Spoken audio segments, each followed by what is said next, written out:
আসসালামু আলাইকুম। কিছু ইউটিউবার আছে, তাদের অবস্থা থেকে যেটা মনে হচ্ছে পদে আগুন শুধু লাগে নাই, আগুনে কয়লা হয়ে ওই যে কয়লা যেন ফাইটে যায় না, ওদের পাশা এরকম লাল হয়ে ফেটে আছে, এই অবস্থা। হ্যাঁ, ওটা কাপড় যদি উদাম করেন না, উদাম করলে দেখবেন ওই অবস্থা হয়ে আছে। কারণ কি, হিটটা ঠিক জায়গা মতো হয়েছে। আসিফ নজরুলের মাধ্যমে তদবির বাণিজ্য করে যারা এখন সংসার চালাইতেছে, ঢাকায় বাড়ি গাড়ি টাড়ি কিনতেছেন, তাদের তো গায়ে লাগবেই, তাই না? এক এক আসামির তদবির করে 1 কোটি 1.5 কোটি 5 কোটি টাকা পর্যন্ত পাওয়া যায়, তো করতে সমস্যা কোথায়? শুরুটা করি বিশিষ্ট বুদ্ধিজীবী ইস্কন আলম। তো ইস্কন আলম ওরফে শাহেদ আলম, এই ব্যক্তি আমাকে নিয়ে একটা কথা বলেছেন যে আমি হচ্ছে এখানে উবার চালাই, আর শাহেদ আলম এখানে এসে হোয়াইট হাউসে চাকরি করেছে, তার কোনোদিন কোনো কিছু করতে হয়নি। হইতে পারে শাহেদের মনে হয় বাপের মনে হয় বিশাল জমিদারি, ঢাকা থেকে 3-4 কোটি টাকা নিয়ে এসছে, চ্যানেল 24-এ চাকরি করার অবস্থা হয়তো কামিয়েছে, টাকা পয়সা নিয়ে এসে তারপরে বসে বসে খাইতো। তো মনে করতাম ওইরকম কিছু আর কি। এর আগেও সে এক ভিডিওতে বলেছিল যে আমাকে সে নিউ ইয়র্কের কোনো এক রাস্তার ধারে দেখেছেন। কথা তো বলেন চিবায় চিবায়া, বিশাল এক, দেখলে মনে হয় যেন শেরে বাংলা একে ফজলুল হকের চাইতে বেশি জ্ঞানী লোক। তো উনি এর আগেও আমাকে নিয়ে এই ধরনের কথাবার্তা বলেছেন। সবশেষ আমি হচ্ছে উবার চালাই। শাহেদ আলম, আমি শুধু উবার চালাই না, আমি এখানে কফির দোকানে কাজ করেছি, আমি এখানে গ্রোসারির দোকানে, বাংলাদেশের মুদির দোকান আছে না, মুদির দোকানে কাজ করেছি। আমি এইখানে একদম লিটারেলি বাংলাদেশে পিজা ডেলিভারি দেন না, বাংলাদেশে আপনারা যে পিজা ডেলিভারি অর্ডার দেন বাসায় দিয়ে আসে, ওইভাবে বাসায় নিয়ে নিয়ে তারপরে দিয়ে এসছি। আমি একদমই লজ্জাবোধ করি নেই। আপনি আমার উবার ড্রাইভার বললেন আর কি বললেন, একদম লজ্জা করি নেই, লজ্জা, কিন্তু লজ্জা পাইতাম যদি আপনি যেটা করেছেন সেটা করতাম। এখন আপনি কি করেছেন সেটা একটু জানানো দরকার না? যেহেতু আপনি এখানে এসে হোয়াইট হাউসে চাকরি করতেন, আপনার বিশাল আকারে আমাদের উবার ড্রাইভার, তাদেরকে আপনার কাছে খুব বেশি মানে ছোট লোক মনে হয়েছে, ছোট জব, এটা খারাপ লেগেছে। তো আপনারটাই করি, শুনি আমরা ছোট করে একজনের একটা অডিও রেকর্ড শুনি। অডিও রেকর্ডটা হচ্ছে আমাদের এখানকার বাংলাদেশি এক ভাই আছে, খলিল ভাই। খলিল ভাই, সালাম আলাইকুম। আপনার খলিল বিরিয়ানির আজকে টাকা ছাড়া বিজ্ঞাপন করে দিচ্ছি একটু। তো খলিল ভাইয়ের এই 4-5টা ব্রাঞ্চ আছে আপনার খলিল বিরিয়ানি নামে। আপনারা যারা আমেরিকায় যারা আসেন, নিউ ইয়র্কে, তারা আমি জানি না নিউ ইয়র্কের বাইরে ওনার ব্রাঞ্চ আছে কিনা। তো নিউ ইয়র্কে যারা আসেন তারা অনেকেই হয়তো শুনেছেন যে খলিল বিরিয়ানি কোনটা। এই খলিল বিরিয়ানি প্রতি মাসে মাসে শাহেদকে 1000 টাকা করে সাহায্য দিত। তো সাহায্য দিত যে, এই সাহায্য দেওয়ার বিষয়টা আমি তার ফোন করলাম, ফোন করে জিজ্ঞেস করলাম, ভাই কি অবস্থা? হ্যাঁ, কথা বলতে বলতে শুনি, তার বক্তব্যটা শুনে তারপরে আপনাদের সাথে আবার আলোচনায় ফিরি। আপনার এই যে আপনারা কি মানে এমনিতে সাংবাদিকদের জন্য কোনো বাজেট টাজেট আপনাদের নাই নাকি? আছে আছে, বাজেট থাকবে না কেন? সাংবাদিকদের বাজেট অবশ্যই আছে। কিরকম আছে একটু বলেন তো বস। এই যে সব মিলে তো ভালোই বাজেট দিই। এখন ওই যে সবাই বরাদ্দ দিতে যে মানে আসলে গুণী আর মানি এরম না, আমার হয়ে গেছে কি গড়ে হলি বল, সবাই ভাগ করে দিতে যে কারো দেখা যাচ্ছে মানে প্রাপ্ত অধিকারও দিতে পারি না, আবার দেখা যাচ্ছে কারো বঞ্চিত করি না, এরকম। প্রায় 10 বছর হয়ে গেল আপনি আমার একদিনও কোনো টাকা পয়সা কিছুই দিলেন না ভাই, এটা হইলো একটা? এটা আসলে লজ্জাস্কর। সবাইরে দিছি, আপনার সঙ্গে মানে শাহেদ আলম থেকে শুরু করে সবাইরে চেষ্টা করেছি কম বেশি হেল্প করার জন্য। শাহেদ ভাইরে কিরকম কি দেন? ওরা দিতাম প্রায় 1000 টাকা দিতাম ওরে, মানে প্রতি মাসে? হ্যাঁ হ্যাঁ। তো ওইটা ওর ছিল সর্বোচ্চ বরাদ্দ। আর এমনি দেখা যাচ্ছে এক একজনের এক এক কারণ কি, মানে শাহেদ আলমের বরাদ্দ এত বেশি থাকতো কারণ কি? ও আবার দেখা যাচ্ছে দুই দিক থেকে, ওই সময় ফ্যামিলি নিয়ে আসছে একটু সমস্যা, প্লাস হলো দেশি মানুষ সাতক্ষীরার, আমার বাড়ি যশোর। এই হচ্ছে আমাদের শাহেদ আলম। শাহেদ আলম এখানে হোয়াইট হাউসের বিশাল বড় চাকরি করতে, টাকা পয়সা কোনো সমস্যা নাই। সে বলে থাকে বিভিন্ন মানুষের কাছে, ইদানিং আবার বলে যে তার বউ বিশাল বড় এক চাকরি করে। শাহেদ আলম, তোমার বউ কি চাকরি করে? ওই টাকা দিয়া 4টা পোর্শ, এই পোর্শ একটা, তারপর পোর্শের পরে হচ্ছে আপনার মার্সিডিজ একটা, একটা টেসলা, আরেকটা কি গাড়ি আছে, টোটাল 4টা গাড়ি তার। সে আমাদের সাথে, এই মুশফিক ভাই যেদিন দেশে যায় সেদিন ওয়াশিংটনেও তার সাথে গিয়েছিলাম। সেখানে গিয়ে বসে সে আমাদের সাথে এসে বলছিল তার প্রায় $2200 শুধু ইন্স্যুরেন্সেই খরচ যায়। তো বিশাল বড় লোকে এক ভাবসাব। তো বড় লোকিটা টাকা পয়সাটা আসলো কোত্থেকে জানেন?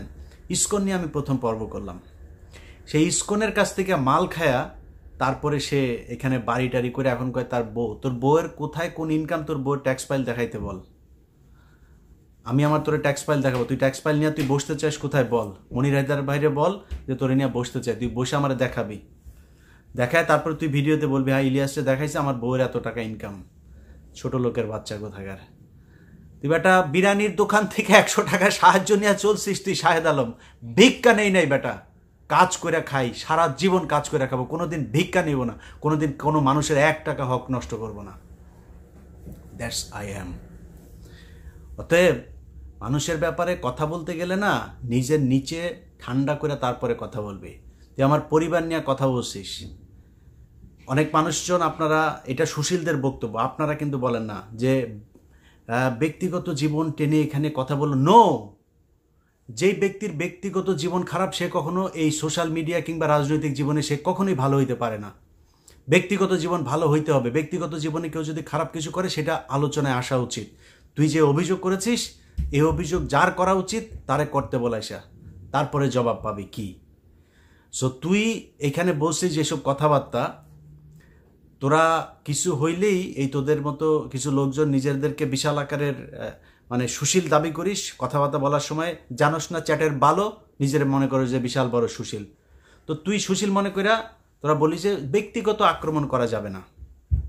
তুই যেই বেডির সাথে থাকিস, এই বেডিরেও তো রাস্তার মধ্যে এই যে আশুলিয়ার ইয়ার মধ্যে তারপর আকাম করে ধরা পড়ে তোরে থানায় নিয়ে বিয়ে পড়াইছে, পাবলিকে ধৈরা তোরে বিয়ে পড়াইছে, প্রেম করতে আরেক বেটির সাথে এই বেটিরে এই করছিস। তুই এগুলি আমাদের শিখাইস? নিজের পাশার নিচে ইয়ে ঠিক আছে তোর, ঠিক করে তারপরে অন্য মানুষের সাথে কথা বলবি। তো এরা বলে হচ্ছে ব্যক্তিগত আক্রমণ করবে না। ব্যক্তিগত আক্রমণ না, দেলোয়ার হোসেন সাইদির রাস্তায় রাস্তায় আপনার আতর বিক্রি করতো। আতর বিক্রি করার ইয়েতে আপনার সে যুদ্ধ অপরাধী ইয়ে করত, হিন্দুদের বাড়িঘর হামলা করত। হিন্দুদের বাড়িঘর হামলা করে তারপরে নাকি সে এই হিন্দুদের বাড়িঘর নিজের বাড়িতে নিয়ে চলে গিয়েছে। এসব আসিফ নজরুল লিখেছে। শুধু যে লিখেছে তা না, আসিফ নজরুলের এই লেখা আন্তর্জাতিক অপরাধ ট্রাইব্যুনালে এভিডেন্স হিসাবে সাইদি সাহেবের মামলায় ব্যবহার করা হয়েছে। যান খোঁজ নিয়ে দেখেন এটা মিথ্যা যদি হয়। আসিফ নজরুলকে জিজ্ঞেস করেন এটা যদি মিথ্যা হয়, ও বলবে মিথ্যা, আমি এটা প্রমাণ করব।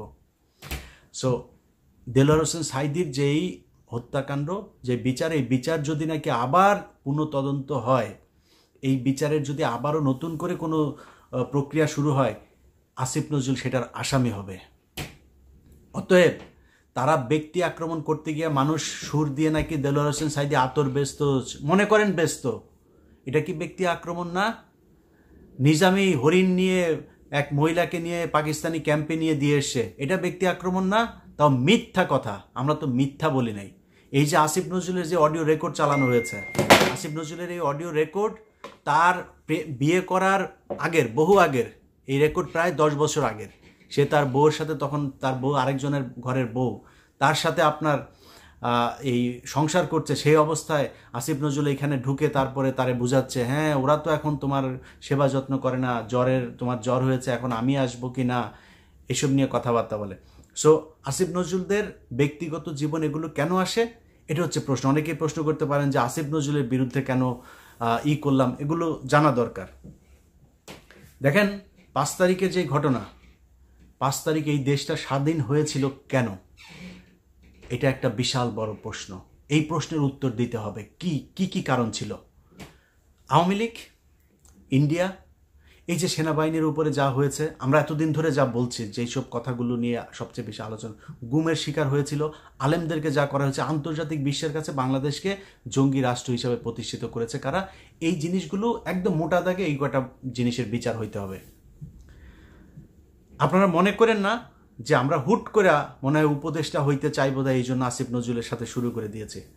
আসিফ নজরুল আজ থেকে 1 মাস আগে আমাকে ফোন করেছে।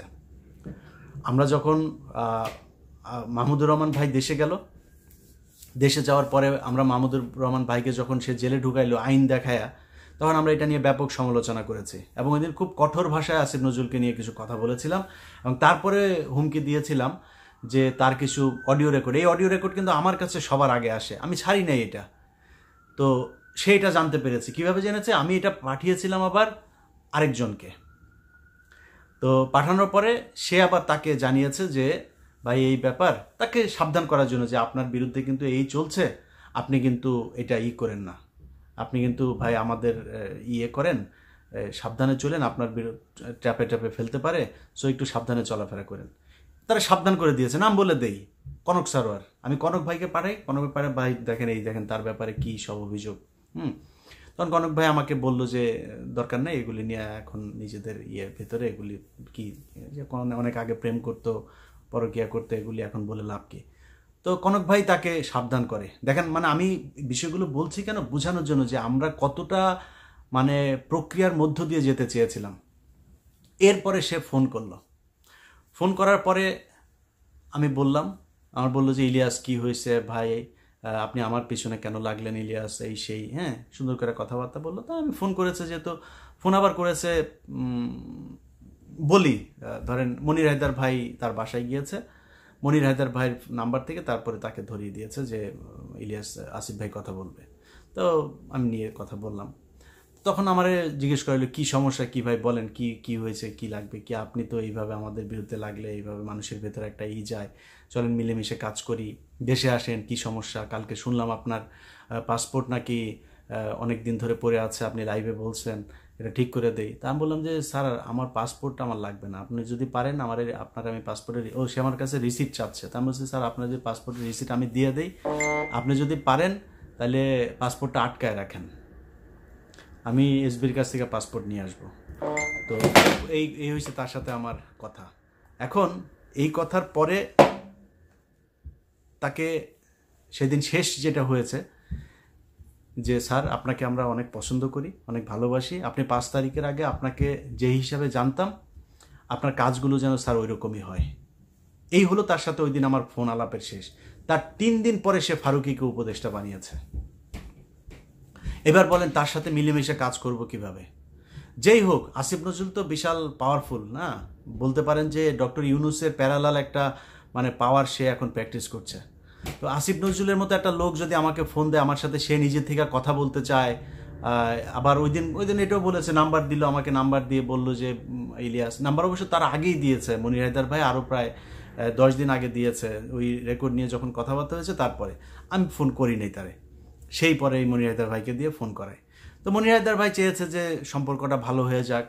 এখন আসিফ নজরুলের যখন ফারুকীকে করলো, এরপরে তো আর কোনো কথা নাই। আচ্ছা, তার আগে আসিফ নজরুল, প্রথম আলো, তারপরে কালবেলা, এদেরকে নিয়ে আমি নিউজ করলাম, 2টাতে আসিফ নজরুল আমাকে কাউন্টার দিয়েছে। ভাই অনেক মানুষজন আমাকে ফোন করে বলেছেন, অনেক পলিটিশিয়ান, সবার আগে মাপ চাই, আমি জামাতের আমিরের কাছে মাপ চাই, ওনাকে আমি খুব সম্মান করি, উনি আমাকে না করেছিলেন দ্বিতীয় পর্বটা দিতে, কিন্তু মাননীয় আমির আসলে আমার কিছু করার ছিল না, কারণ এই বিষয়টা মানুষকে জানানো দরকার ছিল। আসিফ নজরুলের প্রথম পর্ব যাওয়ার পরে অনেকেই বলেছে যে এটা কাল্পনিক, এটা বর্ণনা, এই বর্ণনার মধ্যে কোনো প্রমাণ নাই, তখন তথ্য প্রমাণ সহ দিলাম দ্বিতীয় পর্ব, এটা দেওয়ার দরকার ছিল তাই দিলাম। এর বাইরেও ভিপি নুরুল হক, নূরটুর সহ আরও অনেক পলিটিশিয়ানরা ফোন দিয়েছেন, ভাই এগুলো নিয়ে এখন আলাপ না করলে হয় না।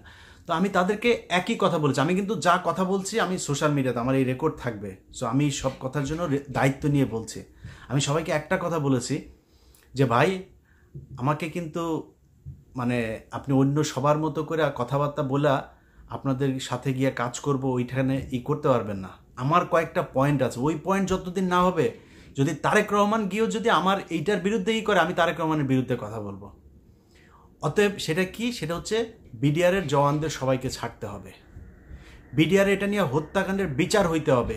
21শে অগস্ট গ্রেনেড হামলা, এটা বিএনপির তারেক রহমান সহ সবাইকে অব্যাহতি না, ওই মামলার পুনঃ তদন্ত হইতে হবে, ওইটা নতুন মামলা হবে। এটা কারা করেছে সেটা আমাদের জানা দরকার। আমি তারেক রহমানের কাছে অনুরোধ থাকবে, আপনারা এটার অনুসন্ধান করেন। আপনিও জানেন এটা কারা করেছে, আমার কাছে ওটার সব তথ্য প্রমাণ আছে, আমি সেটা নিয়ে কাজ করছি। এই কয়েকদিনের ভেতরে ওটার ভিডিও দেখবেন আপনারা। অতএব আপনি 21শে আগস্ট বিডিআর হত্যাকাণ্ড, তারপরে উদিচি, নারায়ণগঞ্জ বোমা হামলা, যেই ঘটনা, শাপলা চত্বরে যে হত্যাকাণ্ড, এগুলো সব বিচার হইতে হবে খুব দ্রুত। এটার ব্যাপারে কমিশন গঠন করে এগুলোর ব্যাপারে কাজ করতে হবে। আজকে 2024 সালের ডিসেম্বর মাস, আমি বাংলাদেশের মানুষের সামনে ভিডিওতে বলে যাচ্ছি, বিডিআর হত্যাকাণ্ড নিয়ে কমিশন গঠন করবে না তারা। অতএব এই যে মানে আপনার কোনো কিছুই যে হচ্ছে না, মানে ইন্ডিয়ার ব্যাপারে সব জায়গায় চুপ, সব কিছুতে কাজ চলছে, এটা চলছে ওটা, ইন্ডিয়ার ব্যাপারে সব কিছু চুপ। বিডিআরের জওয়ানরা এখন পর্যন্ত জেলখানায় কেন থাকবে, কাকে খুশি করার জন্য? এটার জবাব আসিফ নজরুলকে দিতে হবে। তো সব এই রাজনীতিবিদ থেকে শুরু করে যারা যারা ছিল সবাইকে আমি এক কথাই বলেছি যে ভাই, আমি আসিফ নজরুলের প্রতি আমার ব্যক্তিগত কোনো ক্ষোভ নাই, আমার রক্তের গ্রুপ কিন্তু ইন্ডিয়া নেগেটিভ। সো আমি ইন্ডিয়ার ব্যাপারে কোনো কম্প্রোমাইজ করবো না। ইভেন শেখ হাসিনাকে যদি আমি প্রমাণ পাই, তথ্য পাই, ওটা দেওয়া সম্ভব না, ফেরাউন ওইটার হেদায়েত হওয়ার দিন শেষ। কিন্তু সে কথার কথা বলছি, শেখ হাসিনাকে যদি প্রমাণ পাই ও ইন্ডিয়ার বিরুদ্ধে কাজ করছে, আমি শেখ হাসিনার পক্ষে কাজ করব। এটা শেখ হাসিনা ক্ষমতায় থাকতে বলতাম, এখনও বলছি। অতএব আমার সমস্যা হচ্ছে ইন্ডিয়া। এই দেশের যত সমস্যা, সব সমস্যার মূল হচ্ছে ইন্ডিয়া। যত কিছু সমস্যা, সব সমস্যা ইন্ডিয়া বাধায়। অতএব তাদের এটার বিচার করতে হবে। কারা কারা, কোন কোন সেনাবাহিনীর অফিসার, সেনাবাহিনী এদেশে বিচারের উঠছে না, তাদের বিচার করতে হবে। কোন কোন সেনাবাহিনীর অফিসার এই গুমের সাথে জড়িত ছিল? শুধুমাত্র জিয়াউল হাসান আর ওই ক্যাপ্টেন সোহেল, এই দুইজন সব হত্যাকাণ্ডের সাথে জড়িত না, আরও অনেকে আছে, তাদেরকে ধরতে হবে। প্রথম আলো, ডেইলি স্টার, কালবেলা সহ যেসব সাংবাদিকেরা এই গত 15 বছরে আলেমদেরকে জঙ্গি বানিয়েছে, পুরো বাংলাদেশকে সারা পৃথিবীর সামনে জঙ্গি রাষ্ট্র বানিয়েছে, তাদের বিচার করতে হবে, দ্রুত তাদেরকে ধরতে হবে। এইটা ছাড়া শাক দিয়ে মাছ ঢেকে ইলিয়াসকে আপনাদের সাথে কাজ করানো যাবে না, কখনোই যাবে না। কত কোটি টাকা দিবেন আপনি আমারে বলেন আমি উবার চালাই? আরে বেটা, উবার চালাই, সমস্যা কোথায়? তোর মতো ভিক্ষা করি রে, তোদের মতো চুরি করি, চুরির টাকা আমার পকেটে ঢুকাই। ওইটা ঢুকাইলে তোর হাসিনা মার সময়ে তোর বাপের এখানে বাড়ি থাকতো, তাও নিউ ইয়র্কে না, ক্যালিফোর্নিয়ার সবচাইতে টপ ক্লাস জায়গায় বাড়ি থাকতো। জায়গার নাম বলতে বলেছে, কই কিনবেন ওই জায়গার নাম বলেন। ইলিয়াস বিক্রি হওয়ার জিনিস না। আমার কথা বলায়, আমার স্টাইলে আমি কথা বলি, আমার কথায় কারো পছন্দ হইতে পারে, না হইতে পারে, কোনো সমস্যা নেই। কত মানুষ ভাই কত কিছু বলতেছে, এত কিছু শোনার টাইম আছে নাকি? ফেসবুকে একজন মেসেজ পাঠিয়েছে, কারণ আমি ফেসবুকের মেসেঞ্জারে খুব কম যাই। একজন মেসেজ পাঠিয়েছে, হঠাৎ করে দেখি যে মানে শেষ মেসেজ মানে বিশ্রী গালাগালি করেছে, এটা মুখে উচ্চারণ করছে না, বিশ্রী গালাগালি। কিরে ভাই, আমার ফেসবুক ফ্রেন্ড গালাগালি করলো কে? একটু উপরে যায় দেখি সে আরও প্রায় মানে 1-1.5 বছর ধরে আমার বিভিন্ন সময় মেসেজ পাঠায়। আমি আসলে মেসেজ তো চেক করার সময় পাই না ভাই, আমার এত মানে সময় নাই। এখন আমি কি করবো? আপনি আমার কাছ থেকে জোর করে যদি মনে করেন একজন ফোন করেছেন আমি ধরতে পারি নাই, একজনের সাথে ফোন করে ভাই আপনাকে একটু পরে কল দিচ্ছে, বা একজনের সাথে কথা বলছি, আরেকজনকে বলছে, আরেকজন কল করেছে আরেক ফোনে, হচ্ছে ভাই একটু পরে কল দিচ্ছি, ওনার সাথে 1 ঘন্টা কথা বলেছে, ভুলে গিয়েছে এর আগে কে কল করেছে, আমি কল করতে পারি নাই। এইটুক কমন সেন্স থাকার দরকার যে আমার মতো একটা জায়গায় বসে অনেক গুরুত্বপূর্ণ মানুষজনের সাথে কথা হয়, অনেক গুরুত্বপূর্ণ কাজ করি, একা মানুষ। অতএব আমার ব্যস্ততার বিষয়টা আপনার মাথায় একটু থাকা উচিত। সেই ব্যক্তি আমাকে আগে মেসেজ পাঠিয়েছে, ভাই আপনাকে অনেক ভালোবাসি, ভাই আপনার সাথে কথা বলতে চাই, ভাই প্লিজ ফোনটা একটু রিসিভ করেন, প্লিজ একটু মেসেজটা রিপ্লাই দেন। সব শেষ লিখেছে, যা জঘন্য গালাগালি সব দিয়েছে। আমার দোষটা কি বলেন তো? আমার দোষটা ওই লোকের মেসেজ আমি দেখি নাই, ওই লোককে আমি মেসেজ রিপ্লাই দিই নাই, এটাই হচ্ছে দোষ। এরকম কত মানুষ কত দিক থেকে কত কিছু। ভাই আমি তো পলিটিক্স করব না, আমি বিপ্লব করতে এসেছি। এখানে যেটা করি না এটা বিপ্লব করি। এই দেশের মানুষকে যে কোনো পরিস্থিতিতে, যে কোনো খারাপ পরিস্থিতি বলেন, ভালো পরিস্থিতি বলেন, যেই পরিস্থিতিতেই হোক, এই দেশের মানুষকে সব সময় ভারতের বিরুদ্ধে সজাগ রাখার জন্য যা প্রয়োজন সেটা করব। আমাদেরকে কেনা যাবে না। এখন আপনারা যদি কিনতে না পাইরা তারপরে যদি নাকি আমাদের বিরুদ্ধে যা মনে চায় তাই বলেন, কিছু করার নাই তো। আপনি যদি আজকে ধরেন একটা জিনিস, আপনার সাথে আমার মানে মতের পার্থক্য থাকতে পারে, সেই মতের পার্থক্য থাকার কারণে যদি নাকি কেউ মনে করে যে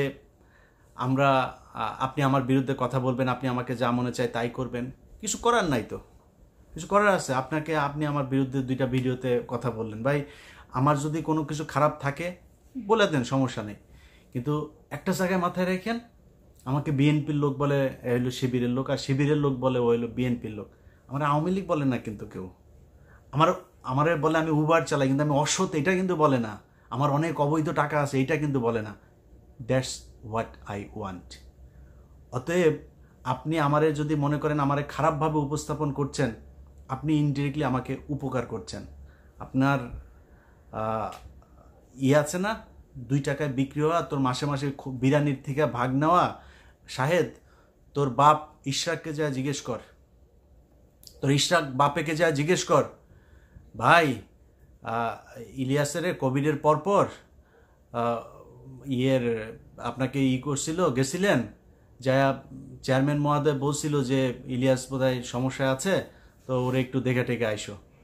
তো চেয়ারম্যান বলছে যেহেতু ইশরাককে উনি আসছেন আমার সাথে দেখা করতে, যে ইলিয়াসের সাথে যেন দেখা করে আসে। তো ইশরাক ভাই মনে করছে যে ইলিয়াস ভাইয়ের সাথে দেখা করে কি করবো, তো ইলিয়াস ভাইরে একটু উপকারও করে যায়, একটু আর্থিকভাবে কিছু যদি লাগে। তো ইশরাক ভাই টাকার খাম একটা নিয়ে আসছে, নিয়ে আসা মানে ভালোবাসা, যা বলছে এটা কিন্তু কোনো অভিযোগ করছে না, ভালোবেসে তারপরে ইশরাক ভাই এসে বলছে, ইলিয়াস ভাই আপনি তো নানান সমস্যার ভিতরে আছেন, তো করেন, এটা রাখেন। তোর বাপের যায় জিজ্ঞেস কর তোর বাপ দিতে পারছে কিনা, যা তোর ইশরাক বাবাকে গিয়া জিজ্ঞেস কর, ভিডিওতে কথা বলছে। তোর বাপকে এত সহজে কিনা যায় না, অনেক কষ্ট করে থাকে এইখানে, যদি প্রয়োজনে এখানে বহুত টাকা লোন হয়েছে, আমি বহুত টাকা লোন হয়েছে, আস্তে আস্তে শোধ করেছি, সেটা আবার দাঁড়িয়েছি, উবার চালায়া, কফি বিক্রি করা, পিজা ডেলিভারি দিয়া, অনলাইন বিজনেস করা, ইউটিউবে টাকা দিয়া, নানানভাবে করেছে। আল্লাহ যেইভাবে রেখেছে না, অনেক আলহামদুলিল্লাহ ভালো আছে। তো তুই মানুষের নিয়ে কথা বলতে গেলে ধর এই যে মানে ভিক্ষা করা, আর যদি নাকি কি বলে কাজ করে খাওয়া, এটারে নিয়ে যদি নাকি তুই মানুষকে ভুল বুঝাইতে চাস, মানুষ তো বুঝবে না। এখন মানুষ কেন আমাকে বিশ্বাস করে, মানুষ কেন আমার ভিডিও দেখে, মানুষ কেন সব আমাকে সাপোর্ট করে, আসিফ নজরুলকে সাপোর্ট করে না, এরা এখন মানুষের বিরুদ্ধে লাগছে যে সব মানুষ হচ্ছে মূর্খ, ওই আর মাসুদ কামাল আর ওই জাহেদ আর হইলো গোলাম ময়লা রনি, এই 4-5 জন হইলো গিয়া, আরেক চাঁদাবাজ আছে 2টা, ওই 2 চাঁদাবাজ, এগুলি বিভিন্ন ফ্যাক্টরি থেকে সমানে চাঁদা খাইছে। আরে বেটা, আমেরিকায় থাকিস, কানাডায় থাকিস, তোর পোলাপাইন হবে 2 দিন পরে, তোর এটির চিন্তা নাই, এদের পেটের মধ্যে যে এগুলি ঢুকাইতেছিস এটা তো বের হবে। তোদের মতো এরকম এই ধরনের এই সকল্ড এই টাকা পয়সাওয়ালা লোকজনের পোলাপান রে, ওই ঢাকা যখন কিনা 21 টিভিতে চাকরি করতাম, তখন মা দিবস, বাবা দিবস এগুলোতে যাইতাম বৃদ্ধাশ্রমে, সব তোদের মতো পয়সাওয়ালা লোকের পোলাপান থাকে। আমাদের মতো যারা গরিব মানুষ না, তাদের পোলাপান কোনোদিন, রিক্সাওয়ালার পোলাপান কোনোদিন বৃদ্ধাশ্রমে পাঠায় না, তোদের মতো পয়সাওয়ালা পোলাপানে, কারণ ওই পয়সা ইনকাম করা হয়েছিল অবৈধ পথে। একটু হিসাব করে দেখ, সারা দেশের ভেতরে আওয়ামী লীগ যা করেছে, যেই লুটপাট করেছে, তাদের টাকা পয়সা এখন খাওয়ার মানুষ নাই। বস্তায় বস্তায় টাকা দিচ্ছে, ঘুষ বস্তায় বস্তায়, গাড়িতে করে টাকা নিচ্ছে, সেনাবাহিনীর কিছু অফিসার গাড়িতে করে টাকা নিচ্ছে। খোঁজ নিয়ে দেখ, বাড়ির ভেতরে পুরা নিচের আন্ডারগ্রাউন্ড পুরাটা ডলার, ওই কারেন্সি টাকা, এইভাবে সব করা রয়েছে। টাকা একদিনে সরাইতে পারতেছে না, সময় নিয়ে 1 দিন 2 দিন 3 দিন অল্প অল্প করে সে টাকা সরাচ্ছে। যা খোঁজ নিয়ে দেখ, টাকা দিয়ে করবে কি? আরে বেটা, সম্মান আর টাকা সব কিছু একসাথে পাওয়া যাবে না। এখন পাবলিকের বিরুদ্ধে লাগছিস, পাবলিক হলে গিয়ে সব অসহায়, গরিব, পাবলিক মূর্খ, পাবলিক সবই ভয়ঙ্কর জিনিস। মাননীয় প্রধান উপদেষ্টা, আপনাকে বলি, আপনার প্রেস সেক্রেটারি তার কমেন্ট অপশন বন্ধ করে রেখেছে ফেসবুকের। This is symptom of Awami League fascism. অতএব ওরে বললেন যে যেদিন জনগণের ভয়ে কমেন্ট অফ করতে হবে, সেদিন ইলিয়াস মানে পুরানা 100% আসিফ নজরুলের ফেসবুকে যায়, ইউটিউবে যায়, যান কমেন্ট পড়েন, আর আমার কমেন্ট পড়েন। আমি যেদিন দেখব মানে 100 বা 50% না, 30% মানুষ যেদিন আমাকে নিয়ে গালাগালি করবে, আমাকে যেদিন বাজে কমেন্ট করবে, আমার বিরুদ্ধে যাবে, সেদিন আমি ইউটিউবে ফেসবুকে থাকবো না। আমি বুঝবো যে সামথিং ওয়েন্ট রং। অতএব আমাকে এখান থেকে লিভ নিতে হবে, আমি ঠিকমতো পারছি না। সো আপনি যেটা বলছেন, আমি আপনাদের অনেকের যারা কিনা মানে এই মাসুদ কামাল আর জায়েদ টেকদের মতো উপদেষ্টা হওয়ার জন্য আসিফ নজরুলের জাঙ্গা ধরে একটু কামড় দিয়া চিপ দিয়া জাঙ্গার নিচের ঘামটাম খাওয়ার জন্য বসে আছেন, আপনাদেরকে বলবো যে আপনারা ওগুলি করতে থাকেন। কিন্তু অন্য মানুষ যারা কিনা আমাকে আরও আমার পক্ষের মানুষজনও তো আছেন, তাদের অনেকেরও আমার সাথে ফোনে বা তারাও সোশ্যাল মিডিয়াতে কথা বলে, আমি কাউকে বলি নাই, একজনকেও বলি নাই যে আমার পক্ষে আপনি একটা ভিডিও বানাই দেন, আমার পক্ষে কাউকে বলি নাই। তো তাদেরকে বলবো, যারা আসলেই গঠনমূলক সমালোচনা করতে চান তাদেরকে বলবো যে ভাই, আমি ব্যক্তিগত আক্রমণের জন্য এখানে আসি নাই। ব্যক্তিগত আক্রমণ তারা করেছে, তাদের ব্যক্তিগত আক্রমণে এই গেল 15 বছর খালেদা জিয়ার বিরুদ্ধে ব্যক্তিগত আক্রমণ হয় নাই। কিছুক্ষণ আগে শুনছিলাম তারেক রহমান বমির উপরে পড়েছিল, মেরে কোমর ভেঙে তারপরে বমির উপরে ফেলে রাখা হয়েছিল, তাকে তো মেরে ফেলার জন্য চেষ্টা করা হয়েছিল। এটা কি আক্রমণ? তারেক রহমান কি প্রতিষ্ঠান, কোম্পানি?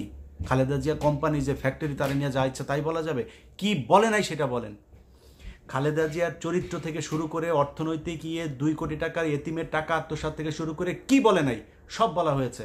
ওগুলি ব্যক্তিগত আক্রমণ ছিল না? জামায়াতের নেতাদেরকে ফাঁসি দেওয়া হয়েছে তাদের ব্যক্তিগত আক্রমণে, এটার নাম ব্যক্তিগত আক্রমণ না?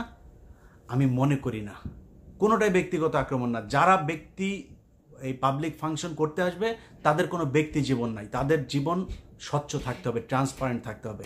এবং আমি আমার জীবন সম্পর্কে ট্রান্সপারেন্ট থাকতে চাই। আমার বিরুদ্ধে যে কোনো অভিযোগ যদি আসে, যে অভিযোগ আসুক, প্রতিটা অভিযোগের জবাব দিতে আমি রাজি। যে বলবে, যার যেমনে বলবে, আমার সাথে আসবে, আসে সে ব্যক্তি বলবে যে সে পুরুষ হোক নারী হোক যাই হোক, সে আসবে বলবে যে আমার সাথে বসতে চায়। যে কোনো প্ল্যাটফর্মে আমি তার সাথে বসবো, বসে তারপরে পূজায় দিব যে কার দোষ কার ভুল কি হয়েছে, আমার সাথে যদি কারো কোনো সমস্যা হয়ে থাকে সব কিছু জবাব দিব। কিছু বলি না, অনেক কিছুই আছে যেগুলো নিয়ে কিছু বলার দরকার নেই, বলে লাভ কি? যে যার যার মতো থাকুক, ওগুলো নিয়ে কোনো কথা বলি না। অনেক মানুষের কাছে অনেক কথাবার্তা শুনি, অনেক অভিযোগ শুনে হাসি শুধু। যে ঘটনা কি আর বর্ণনা হয়েছে কি, ওইটা নিয়ে যদি কোনো দিন যদি কারোর সাথে কোনো বিষয় নিয়ে আলাপ হইতে আসে, কেউ যদি করতে আসেন, আমার ব্যক্তিগত যে কোনো জীবন নিয়ে আমি আলাপ করতে রাজি, একদমই ট্রান্সপারেন্ট।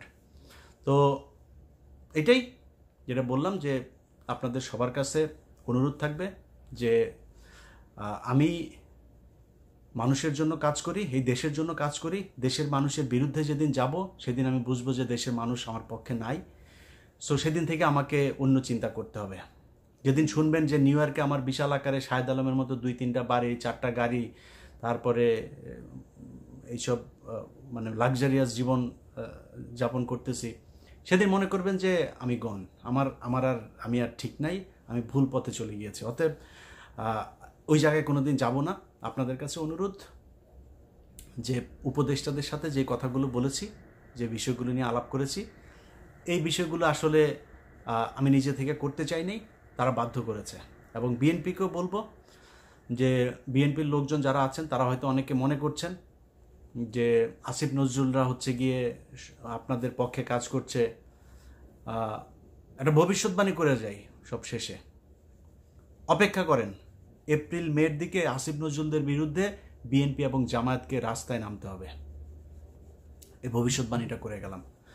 তো তারা কি করবে, আসিফ নজরুলরা কি করবে? আসিফ নজরুলরা এখন ইন্ডিয়ান লবিং মেনটেন করছে এবং তারা ইন্ডিয়াকে দিয়ে আপনার এই প্রশাসনের সব জায়গায় তাদের লোকজন বসাচ্ছে। সব শেষ। এই যে দুদকের যে চেয়ারম্যান বানানো হলো, জানেন কে? এই প্রথম আলোর প্রোডাক্ট। নাম বললাম না, বিএনপির সর্বোচ্চ জায়গা থেকে তাকে তদবির করা হয়েছে আরেকজনকে, বিএনপির কথা শোনা হয়নি। আসিফ নজরুল একদম সরাসরি ফাইট করে তারপরে এই মোমেন্টকে বসিয়েছে। সো তারা তাদের লোকজনকে বিশেষ জায়গায় বসাচ্ছে। অডিটের যে ডিজি আছে, অডিটের ডিজি কিভাবে এখন পর্যন্ত থাকে আমার বলেন? সব অডিটের সব কাগজপত্র তছনছ করে ফেলছে। আসিফ নজরুল নতুন এক সংশোধনী এনেছে, আন্তর্জাতিক অপরাধ ট্রাইব্যুনালের ইয়েতে সব কিছুতেই আপনার আপিল করা যাবে। মানে নর্মালি তো আপনার রায় হবে, রায় হলে তারপর আপিল, সব কিছুতে আপনি মনে করেন আপনি একজন সাক্ষী করবেন, ওনার সাক্ষ্য দিয়েছে, ওইটার বিরুদ্ধে আপনি আপিল করবেন, এই মামলা করতে 5000 বছর লাগবে যদি আসিফ নজরুলের আইন অনুযায়ী যদি চলতে থাকেন। এগুলো সে করছে, আওয়ামী লীগকে বাঁচানোর সব কাজ সে করছে। অতএব বিএনপি এবং জামায়াত আপনাদের কাছে বলবো, আমার পক্ষে আপনাদের করার দরকার নেই।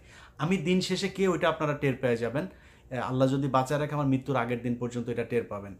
কিন্তু আপনাদের ভেতরে লাগানোর জন্য নানানভাবে পায়তারা করবে।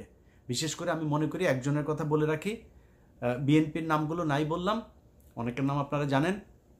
জামায়াতের একজনের কথা বলি, জামায়াতের নায়েবে আমির ডক্টর তাহের, ওনাকে আমার অনুরোধ থাকবে ওনার ব্যাপারে জামায়াত যেন খুব বেশি সতর্কবান হন, কারণ এই লোক ভারতের লবিং মেনটেন করেন। সো এইরকম লোকজনদেরকে দিয়ে জামাতের সাথে বিএনপির সাথে একটা করবে। এবং তারেক রহমানের কাছে অনুরোধ থাকবে, আপনার দলের ভেতরে যারা যারা এই ভারতের এই তাবেদার রয়ের এজেন্ট, তারা কারা কারা আপনি খুব ভালো করে জানেন। সো তাদের থেকে যত দ্রুত সম্ভব দলকে উদ্ধার করবেন। আমরা বিএনপি এবং জামাত কোনো দলেরই বিপক্ষে না, দুই দলকে আমরা একই জায়গায় চাই। তাদের রাজনৈতিক মতাদর্শের পার্থক্য থাকবে, ভিন্নতা থাকবে, তারা নির্বাচন করবে, নির্বাচন করে যে জিতে আসবে সে সরকার গঠন করবে, আমাদের কোনো সমস্যা নেই। কিন্তু ভারত এবং আওয়ামী লীগের প্রশ্নে আপনাদের কোনো ধরনের দ্বিধা বিভক্ত, এটা এই জাতির জন্য ভয়ঙ্কর রূপ বয়ে আনবে। তো সবার কাছে অনুরোধ, আপনারা আশা করি এই মেসেজ আসিফ নজরুল ওনার কাছে জানায় দিবেন যে আসিফ নজরুল ইলিয়াস হুসাইন কোনো ব্যক্তি আক্রমণ, কোনো ব্যক্তি আক্রোশের জন্য আসিফ নজরুলকে কিছু বলে নাই। আসিফ নজরুলকে যা বলেছে সেগুলো আবারও চাই, চেয়ে শেষ করি। বিডিআরের জওয়ানদেরকে জানুয়ারির 9 তারিখে শুনানি আছে, ছেড়ে দিতে হবে। 2-4 জনকে না, সবাইকে। যতটুকু শুনলাম কয়েকজনকে ছাড়ার জন্য তারা পদক্ষেপ নিয়েছে। যারা যারা মূল ঘটনা জানে বিডিআরের, তাদেরকে তারা ভেতরে রেখে আটকে রাখার আরও চেষ্টা করছে। সবাইকে ছাড়তে হবে, এই মামলা খারিজ করতে হবে, এই মামলা পুরো খারিজ করতে হবে। নতুন মামলা হবে, বিডিআরের হত্যাকাণ্ড নিয়ে নতুন কমিশন তৈরি হবে, এবং সেই কমিশনে অবশ্যই যারা গুম ছিল, কর্নেল হাসিনুর রহমান, সুমন ভাই, তারপরে ওই যে সোয়েব ভাই, তারপরে ওইদিকে যারা যারা আছে, এদেরকে এটার সম্পূর্ণ ক্ষমতা দিতে হবে। কারা কারা এগুলো করেছে। এখন সেনাপ্রধানের পাশের ওই মেজর জেনারেল, ওই লেফটেন্যান্ট জেনারেল, এরা না, এদেরকে দিয়ে ওই কমিশন হবে না। যারা গুম ছিল তাদেরকে দিয়ে করতে হবে এই কমিশন। যেই সব পরিবার, আলেমদের যাদের যাদের গুম করে রাখা হয়েছিল, তাদের পরিবারকে জঙ্গি নাটক সাজিয়ে হত্যা করা হয়েছে, তাদের পরিবারের কাছে ক্ষমা চাইতে হবে, তাদের পরিবারকে ক্ষতিপূরণ দিতে হবে। ওই ঘটনাগুলোর আলাদা আলাদা তদন্ত হইতে হবে। প্রথম আলো, ডেইলি স্টার, কালবেলা সহ যেই সব পত্রিকা, টেলিভিশনের সাংবাদিকরা এখনো পর্যন্ত দোষরদের হয়ে কাজ করছে, আগে কাজ করতো, এখনো কাজ করছে, হত্যা মামলার আসামি, তাদেরকে খুব দ্রুত গ্রেপ্তার করতে হবে। ছাত্ররা যারা আহত আছে এখন পর্যন্ত, তাদের সর্বোচ্চ চিকিৎসা দিতে হবে। যারা মারা গিয়েছিল 5 লাখ টাকার খয়রাতি না, তাদেরকে 5 কোটি, অন্তত 1 কোটি টাকা তাদেরকে দিতে হবে। সো এই বিষয়গুলো পরিষ্কারভাবে আমাদের সামনে আসতে হবে। যদি না আসে, তাহলে কে আমারে কি বললেন, জামায়াতের আমির বললেন না তারেক রহমান বললেন, আমি কোনোটারে কেয়ারও করি না। যদি এই জায়গাগুলো যদি ঠিক করে দেন, আমি জামাতের আমিরের পায়ে ধরে বসে থাকবো, তারেক রহমানের পায়ে ধরে বসে থাকবো, কোনো সমস্যা নেই আমার। কিন্তু এই জায়গায় কোনো ছাড় না, কোনো ছাড় দেওয়া যাবে না। এই 15 বছর ভারতের বিরুদ্ধে যুদ্ধ করেছে এই জন্য না। 5 জানুয়ারি অনেক মানুষ বলে ফেলেন না, ধাপ করে বলে ফেলতে পারেন যে ভাই দেশে আসেন, দেশে এসে এই করেন। দেশে এসে আপনি যে বলেন না আমারে, এই রাস্তায় যারা মারামারি করেছে ওই লোক আমারে বলে না। আপনি যিনি বলেন ওই জীবনে কোনোদিন রাস্তায় নামেন নাই। আমি ইলিয়াস 2014 সালের 5 জানুয়ারি নির্বাচনে আমি ইলিয়াস একা যুদ্ধ করে এসেছি, একা, ওইখানে থেকে কখনোই কম্প্রোমাইজ করি নাই, আজকেও করছি না, ভবিষ্যতেও কোনোদিন করব না। খলিল বিরানির থেকেও 1000 টাকা ভাগও নিব না, উবার চালায় খাইতে হইলে না। আরও যদি মাটি কাটতে যদি হয় আমেরিকায়, মাটি কেটে খাবো। শাহেদ আলম, তুমি আমারে নিয়ে উবার ড্রাইভার বলো, না কফি বিক্রেতা বলো, ডেলিভারি ম্যান বলো, যা মনে চায় বলো, আমি চুরি করি না, বিরানির থেকে 1000 টাকা ভাগ নেই না। আল্লাহ হাফেজ।